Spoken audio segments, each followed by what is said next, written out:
The Subtle Art of Not Giving a F***, written by Mark Manson, is a self-help guide. A key to being more robust, happier people is to handle adversity better and stop trying to be positive all the time. This book shakes our traditional and routine thinking. It will shock you when you learn about many aspects of the life this book teaches us. This book is written by Mark Manson, who is a star blogger with more than 2 million readers, and this book is his first book. This book is a self-help guide. A key to being more robust, happier people is to handle adversity better and stop trying to be positive all the time. I have read many books, but somewhere I have understood that this book shakes our traditional and routine thinking. I was shocked to learn about many aspects of this book, which is true. Chapter 1. Do not try. In this chapter, Mark talks about not trying. Mark says that self-improvement and success often occur together, but that does not mean they are the same. According to Mark, our culture is obsessively focused on unrealistically optimistic expectations like being happier and healthier, be the best, be faster, wiser, more prosperous, famous, admired, and productive. But when we stop and think about it, all the positive and self-help stuff fixates on what we lack. For example, we learn about the best ways to make money because we already need more. We repeat affirmations like, "We are beautiful," because we feel that we are not. We follow dating and relationship advice as we already think we are unlovable. We try visualization exercises about being more successful because we feel we need to be more successful. Mark says a confident man does not need to prove he is satisfied. Likewise, a wealthy woman does not need to convince anybody that she is rich. Either you are or you are not. But if we are always dreaming of something, we are reinforcing the same unconscious reality over and over that we are not that. According to Mark, giving too many F*** harms our mental health. The key to a good life is not giving a F** about more. It's giving a F* about less and only what is accurate, immediate, and essential. The feedback loop from hell. Mark says when we are so worried about doing the right things all the time, we become concerned about how much we worry. And we feel guilty for every mistake we make and begin to feel guilty about how guilty we are feeling. Or we get sad and alone so often that it makes us feel even more painful and independent just thinking about it. Mark says this feedback loop from hell has become a borderline epidemic, making many of us overly stressed, overly neurotic, and highly self-loathing. And what gets us in trouble is feeling bad about feeling bad. We feel guilty for feeling guilty, angry about getting angry, and anxious about feeling anxious. This is why not giving a ** is a key and will save the world. Mark, in this chapter, talks about the theory of the backward law given by philosopher Alan Watts. This theory says the desire for a more positive experience is itself a negative experience, and acceptance of a negative experience is a positive experience. The more you always pursue feeling better, the less satisfied you become because pursuing something only reinforces that we lack it in the first place.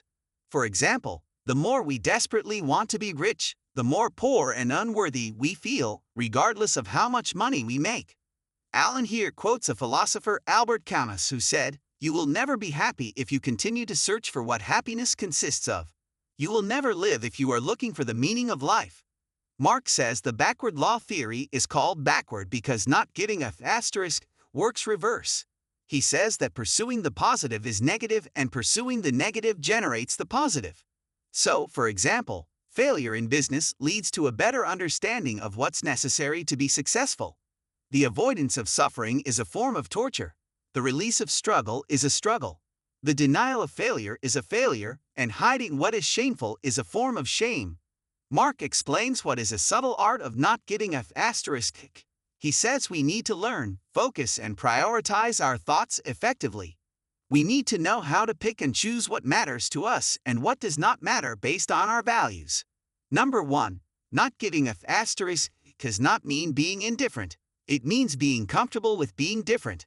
Mark says we need to learn to say F** it, not to everything in life but to everything unimportant. We must reserve our F** for what truly matters: friends, family, and purpose. Number 2. To not give a * about adversity. We must give a * about something more important than adversity. When a person has no problems, the mind automatically finds a way to invent something. Finding something important and meaningful in life is the most productive use of time and energy. Number 3. Whether we realize it or not, we always choose what to give about. Mark says everything seems to matter so much when we are young, but when we get old, we become more selective about the asterisks we are willing to give because we mature.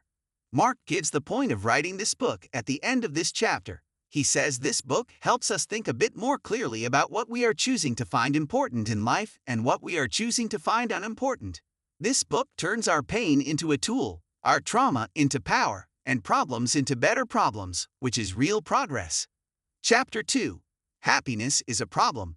In this chapter, Mark shares the story of Buddha, how he achieved enlightenment, and his philosophical theory that happiness is not a solvable equation and that dissatisfaction and unease are inherent parts of the human body and components to create consistent happiness. Mark explains the same Buddha theory from his biological perspective in this chapter. According to Mark, we suffer for the simple reason that suffering is biologically sound. It is nature's preferred agent to inspire change. We are wired to become dissatisfied with whatever we have, and satisfied with only what we do not have. Mark here talks about two kinds of pain: physical pain and psychological distress. He says physical pain is also essential because it tells us what is good for us versus bad. It helps us adhere to our limitations. Mark says that psychological pain is not necessarily always bad. It can be healthy and necessary. The emotional pain of rejection and failure teaches us how to avoid making the same mistakes in the future. He says problems never go away, they improve. The solution to one problem is merely a creation of the next one. Don't hope for a life without problems. There is no such thing. Instead, hope for a life full of good problems. According to Mark, happiness comes from solving the problem. When we avoid solving problems and feel that we don't have any issues, we will make our life miserable. To be happy, we need something to be solved. Therefore, happiness is a form of action and activity. It is not something that we magically discover. Happiness is a constant work in progress because solving problems is continual work. Mark says that solving problems is a simple concept, but life does not feel that simple for some people. It's because of two reasons. Firstly, they don't accept they have problems. They are always in denial mode. They deny reality, which makes them happy for a short period but leads to a life of insecurity and emotional repression. Secondly, they always play victim mentality. They believe there is nothing they can do to solve their problems. They blame other people and circumstances for their problems, which makes them happy for a short time but leads to a life of anger, helplessness, and despair. Life's most essential and straightforward component is our struggles determine our successes. Our problems birth from our happiness and slightly better and upgraded problems. Chapter 3. You are not special. In this chapter, Mark talks about genuine self-esteem. With the help of an example of a person called Jimmy, Mark says that merely feeling good about ourselves does not really mean anything unless we have a good reason to feel good about ourselves. The problem with the self-esteem movement is that it measured self-esteem by how positively people felt about themselves. But a true and accurate measurement of one's self-worth is how people think about the negative aspects of themselves. A person with high self-worth can look at the negative parts of his character and then act to improve them. For example, I am irresponsible with money, exaggerate my success, and rely too much on others to support me. But people incapable of acknowledging their problems cannot improve their lives in any lasting and meaningful way. People who value their life incredibly see the negative part of their character and then improve it, such as being irresponsible with money, or exaggerating their success, and being too dependent on others for support. But people who do not understand their problems cannot make life meaningful. According to Mark, the truth is that there is no such thing as a personal problem. If we have a problem, chances are that millions of other people have had it in the past, have it now, and will have it in the future. It just means that we are not unique. We must dedicate tons of time and energy to becoming truly great at something. But because we have limited time and energy, only some of us ever become truly exceptional at more than one thing, if anything at all. As per a famous quote, we are all destined to do something genuinely exceptional. If everyone were extraordinary, then by definition, no one would be extraordinary. Chapter 4. The Value of Suffering. Mark says in this chapter that suffering is inevitable, but we should not ask, how do I stop suffering? But we should ask, why am I suffering, for what purpose? To understand the purpose of suffering, but there should be self-awareness. Mark says self-awareness is like an onion that has multiple layers. The first layer of this onion is understanding one's emotion. This makes me happy, this makes me sad, and this gives me hope. The second layer of the self-awareness onion is the ability to ask why we feel certain emotions. This layer helps us understand the root cause of the feelings that overwhelm us. Once we know the root cause, we can ideally do something to change it. The third layer is our values. Why do I consider this success/failure? How am I choosing to measure myself? By what standard am I judging myself and everyone around me? This layer is essential because our values determine the nature of our problems, and the nature of our problems determines the quality of our life. Chapter 5. You are always choosing. According to Mark, the difference between a painful problem and being assertive is the sense that we chose it and are responsible for it. When we feel we are choosing our problems, we feel empowered, but when we think that our problems are being forced upon us against our will, we feel victimized and miserable. Mark says the more we accept responsibility in our lives, the more power we will derive. Taking responsibility for our problems is thus the first step to solving them. Responsibility and fault often appear together in our culture. Therefore, many people hesitate to take responsibility for their problems because they believe that to be responsible for your problems is also to be at fault for your problems. Nobody else is ever responsible for our situation but us. Many people may be to blame for our unhappiness, but nobody is ever responsible for our sorrow but us. This is because we always get to choose how we see things, react to something, and value things. We all love to take responsibility for success and happiness, but taking responsibility for our problems is a real-life improvement. Chapter 6. You are wrong about everything. So am I. Mark says we are wrong about everything throughout our life.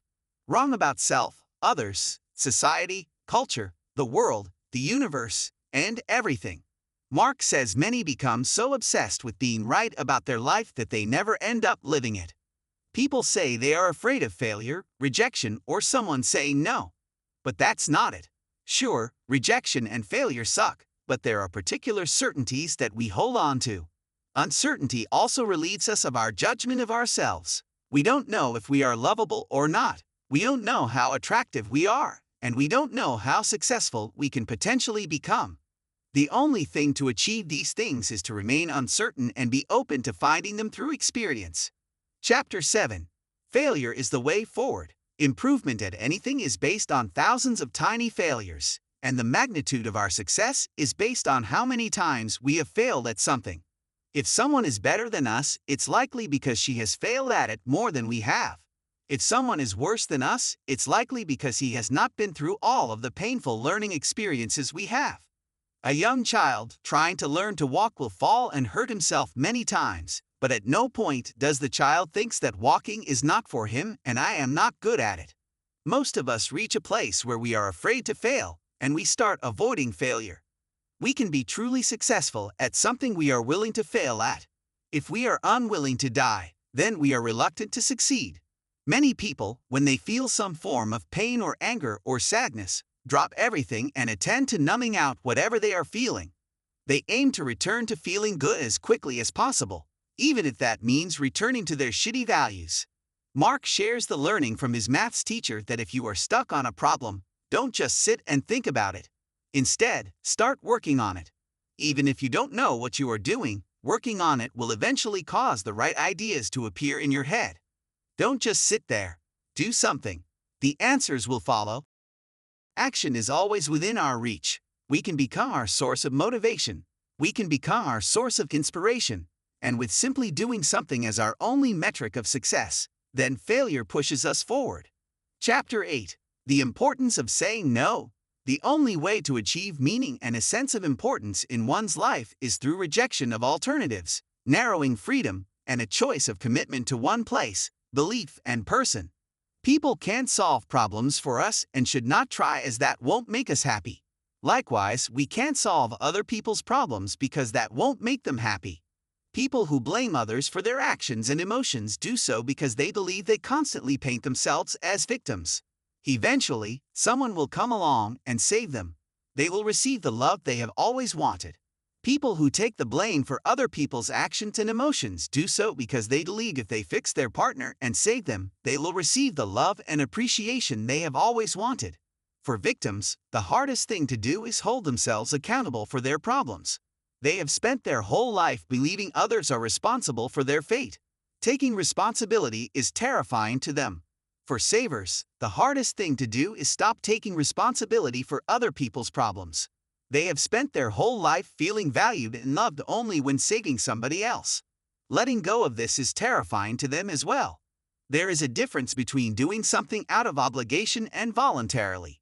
So there is a test to check the difference. Ask yourself these questions. How would the relationship change if I refused? And if my partner refused something I wanted, how would the shift in relationship? If the answer is that a refusal would cause a blowout of drama, it's a bad sign of a relationship. That means the connection is conditional based on superficial benefits rather than unconditional acceptance of each other. People with solid boundaries understand that it's unreasonable to expect two people to accommodate each other 100% and fulfill every need the other has. How to build trust. Without conflict, there can be no trust. Conflict shows us who is there for us unconditionally and who is there for the benefits. For a relationship to be healthy, both people must be willing and able to say no and hear no. Commitment gives us freedom because it hones our attention and focus, directing us toward what is most efficient at making us healthy and happy. Commitment allows us to focus intently on critical goals and achieve tremendous success. Chapter 9. And then you die. Mark says death scares us because we avoid thinking about it, talking about it, and sometimes even acknowledging it, even when it's happening to someone close to us. Mark here shares the example of Becker's most influential intellectual book, The Denial of Death. Becker argued that we are all aware at some level that our physical self will eventually die, and death is inevitable, and that is our biggest fear. To compensate for this fear, we try to construct a conceptual self that will live forever. Therefore, people try so hard to put their names on buildings, statues, and spines of books. All the meaning in our life is shaped by this innate desire never to die. In ancient Greek and Roman history, people were to keep death in mind to appreciate life more and remain humble in the face of adversity. Likewise, in various forms of Buddhism, the practice of meditation is often taught as a means of preparing for death while staying alive. Mark says we all need to learn to accept death and make the thought of our own death lighter. This can be done by identifying and confronting our entitlement, taking problems of our problems, suffering through fears and uncertainties, accepting failures, and embracing rejections. So this was the book that I have tried to implement entirely in my life, and I am thrilled with the result. The Subtle Art of Not Getting a F*** Book Review. Manson's writing style is engaging, humorous, and direct, making the book enjoyable and easy read. The author uses personal anecdotes, pop culture references, and philosophical ideas to illustrate his points, creating a relatable and down-to-earth guide for navigating life's complexities. One of the key takeaways from the book is the idea that we should be more selective about the things we care about and invest our energy in. By choosing what to give a ** about, we can prioritize our values and goals, leading to a more meaningful and fulfilling life. Manson also emphasizes the importance of taking responsibility for our actions, learning from our failures, and embracing the inevitability of suffering. The Subtle Art of Not Giving a F** is a powerful and unconventional self-help book that offers valuable insights and practical advice for those seeking to live a more authentic and purposeful life. It is a must-read for anyone looking to break free from the constraints of societal expectations and cultivate a deeper understanding of themselves and the world around them.